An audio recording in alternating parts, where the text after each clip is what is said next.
Vazhdojmë vizitën në Muzeun Historik Kombëtar. Pikërisht jemi në pavionin e ikonave, një pavion i ngritur në vitin 1999. Muzeu Historik Kombëtar ka trashëguar një koleksion për 800 ikonash, të gjitha origjinale, të cilat i përkasin nga shekulli 14 deri në shekullin e 19. Një numër i madh ikonografësh të famshëm të mesjetës, siç janë David Selenica nga Kolonja, Konstantin Shpataraku nga Elbasani, Konstantin dhe Athanas Zografi nga Korça, Vëllezi Çetiri, Konstantin Jeremonaku dhe shumë autorë të tjerë anonim.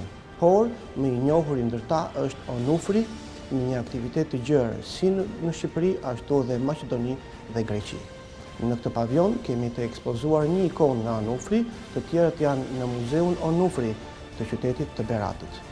Onufri është konsideruar si një mjeshtër i ngjyrave, plot harmoni dhe kontrast. Ai zën një vend të rëndësishëm në kulturën shqiptare dhe atë ballkanike.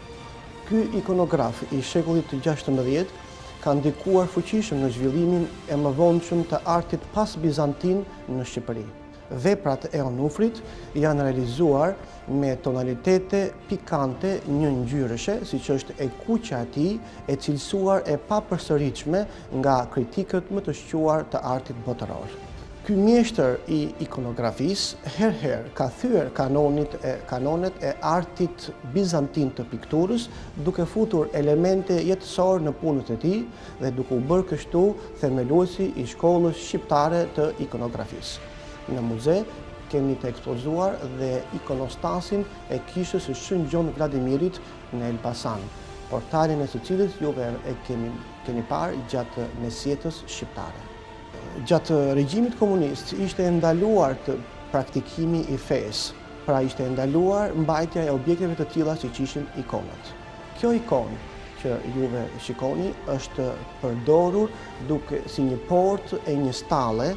Nga jashtë ishte një portë normale, nga brenda ishte ikona që juve mund të shihni tani, dhe shqiptarët vazhduan të kryenin ritualet e tyre fetare në fshehtësi.